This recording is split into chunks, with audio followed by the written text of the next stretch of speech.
I'll bring that fire, then I'll make it rain. Look at this boy, have I gone insane? I'm living life mellow, mellow, mellow, mellow. We're living life mellow, mellow, mellow. Once upon a time, a daughter complained to her father that her life was miserable and that she didn't know how she was going to make it. She was tired of fighting and struggling all the time. It seemed just as one problem was solved, another one soon followed. Her father, a chef, took her to the kitchen. He filled 3 pots with water and placed each on a high fire.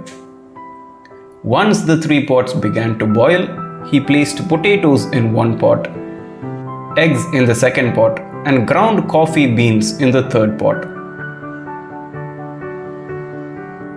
He then let them sit and boil without saying a word to his daughter. The daughter moaned and impatiently waited, wondering what he was doing. After 20 minutes, he turned off the burners. He took the potatoes out of the pot and placed them in a bowl. He pulled the boiled eggs out and placed them in a bowl. He then ladled the coffee out and placed it in a cup. Turning to her, he asked, "My little child, what do you see?" She hastily replied, "Potatoes, eggs, and coffee." "Look closer," he said, and touched the potatoes. She did and noted that they were soft. He then asked her to take an egg and break it. After pulling off the shell, she observed the hard-boiled egg. Finally, he asked her to sip the coffee. Its rich aroma brought a smile to her face. "Father, what does this mean?" she asked. He then explained that the potatoes, the eggs, and coffee beans had each faced the same adversity, the boiling water. However, each one reacted differently. The potato went in strong, hard, and unrelenting, but in boiling water, it became soft and weak. The egg was fragile, with a thin outer shell protecting its liquid interior until it was put in the boiling water. Then the inside of the egg became hard. However, the ground coffee beans were unique. After they were exposed to the boiling water, they changed the water and created something new. "Which are you?" he asked his daughter. "When adversity knocks on your door, when something difficult happens to you, how do you respond? Are you gonna become a potato, an egg, or a coffee bean?" Your reaction matters more than what happens to you.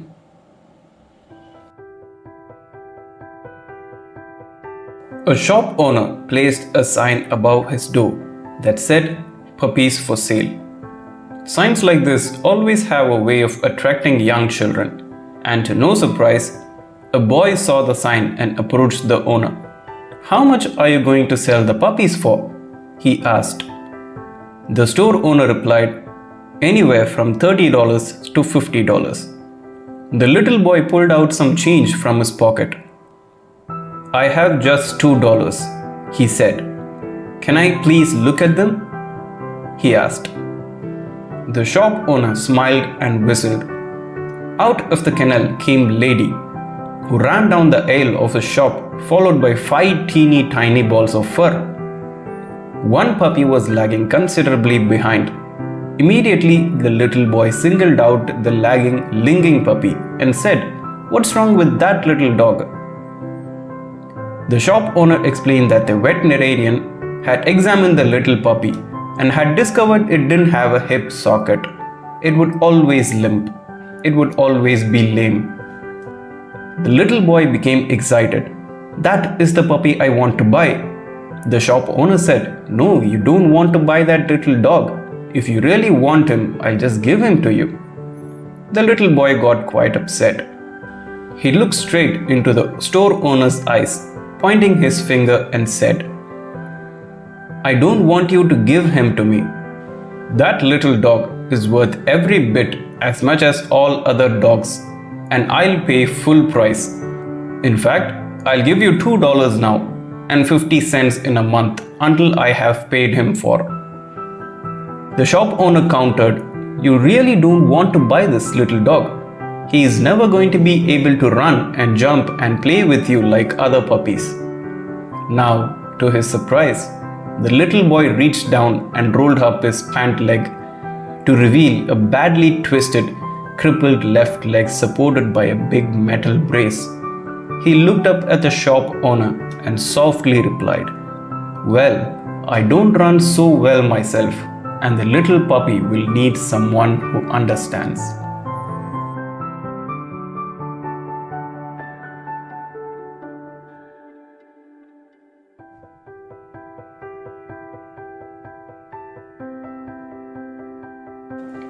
During a research experiment, a marine biologist placed a shark into a large holding tank and then released several small bait fish into the tank. As you would expect, the shark quickly swam around the tank, attacked and ate the smaller fish. The marine biologist then inserted a strong piece of clear fiberglass into the tank, creating two separate partitions. She then put the shark on one side of the fiberglass and a new set of bait fish on the other. Again, the shark quickly attacked. This time, however, the shark slammed into the fiberglass divider and bounced off. Undeterred, the shark kept repeating this behavior every few minutes to no avail. The bait fish swam around unharmed in the second partition. Eventually, about an hour into the experiment, the shark finally gave up. This experiment was repeated several dozen times over the next few weeks. Each time, the shark got less aggressive and made fewer attempts to attack the bait fish, until eventually the shark got tired of hitting the fiberglass divider and simply stopped attacking altogether. So, there was no effort from the shark anymore. The marine biologist then removed the fiberglass divider, but the shark didn't attack because the shark was trained to believe a barrier existed between it and the bait fish. So the bait fish swam wherever they wished, free from harm. Even when the fiberglass divider was not there, the shark assumed that it would fail again and again. So friends, don't ever assume that you are going to fail before you try something.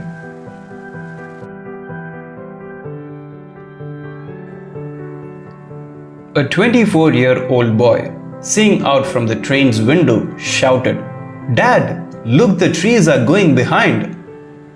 Dad smiled, and a young couple sitting nearby looked at the 24-year-old childish behavior with pity. Suddenly, he again exclaimed, "Dad, look, the clouds are running with us." The couple couldn't resist anymore and said to the old man, "Why don't you take your son to a good doctor?" The old man smiled and said, "I did, and we are just coming from the hospital. My son was blind from birth. He just got his eyes today." Every single person on the planet has a story. Don't just judge people before you truly know them. The truth might surprise you. Imagine you had a bank account that deposited $86,400 every single day in the morning. The account carries over no balance from day to day, allows you to keep no cash balance, and every evening cancels whatever part of the amount you had failed to use during the day. What would you do?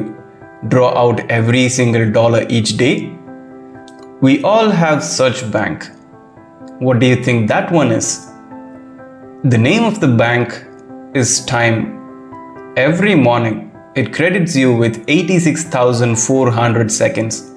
Every night, it writes off as lost whatever time you have failed to use wisely. It carries over no balance from day to day. It allows no overdraft, so you can't borrow against yourself or use more time than you have. Each day, the account starts fresh. Each night, it destroys an unused time. If you fail to use the day's deposits, it's your loss and you can't appeal to get it back. There is never any borrowing time. You can't take a loan out on your time or against someone else's. The time you have is the time you have, and that is that. Time management is yours to decide how you spend the time. Just as with money, you decide how you spend the money.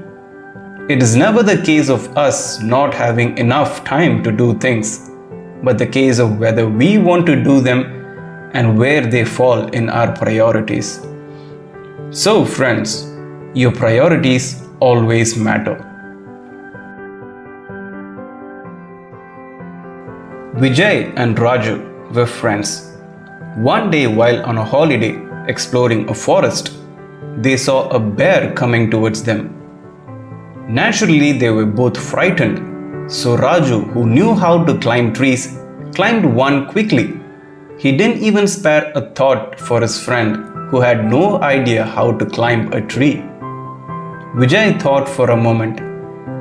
He had studied somewhere that animals don't attack dead bodies. So he fell to the ground and held his breath, pretending to be a dead body. The bear came near him and sniffed him, thought he was dead, and went on its way.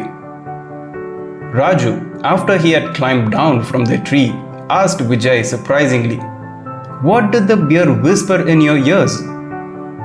Vijay, without any hesitation, just replied, "The bear asked me to keep away from friends like you." Don't screw over your friends.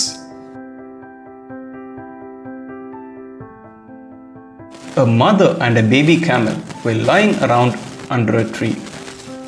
Then the baby camel asked, "Why do camels have humps, mother?" The mother camel considered this and said, "We are desert animals, so we have the humps to store water, so we can survive with very little water." The baby camel again thought for a moment, then said, "Okay, why are our legs so long and our feet rounded?" The mother camel replied, "They are meant for walking in the desert." The baby paused. After a beat, the camel asked, "Why do we have long eyelashes? Sometimes they get in my way." The mother responded, "Those long, thick eyelashes protect your eyes from the desert sand when it blows in the wind." The baby thought and thought. Then he said, "I see. So the hump is to store water when we are in the desert. The legs are for walking through the desert, and these eyelashes protect my eyes from the desert. Then why do we stay in the zoo?" From this, you can easily understand. Your talent only matters if you are somewhere it can be used. A popular speaker started off a seminar by holding up a $100 bill. A crowd of 200 had gathered to hear him speak. He asked, "Who would like this $100 bill?" All 200 hands went up. He said, "I'm going to give this $100 bill to one of you, but first let me do this." He crumpled the bill up. He then asked, "Who still wants it?" All the 200 hands were still raised. "Well," he replied, "what if I do this?" He dropped the bill on the ground and stomped it with his shoes. He picked it up and showed it to the crowd. The bill was all crumpled and dirty. "Now who still wants it?" he asked again. And surprisingly, all the 200 hands went up again. Now the speaker taught them a very beautiful lesson of life. "My friends," he said, "I have just showed you a very important lesson. No matter what I did to the money, you still wanted it because it did not decrease in value. It was still worth $100. Many times in our lives, life crumples us and grinds us into the dirt. We make bad decisions and deal with poor circumstances. we feel worthless. But no matter what has happened or what will happen in the future, you will never lose your value. You are special. Don't ever forget it. And for those watching this video, you are special. Your value will never go down. Let me say it again. You are special.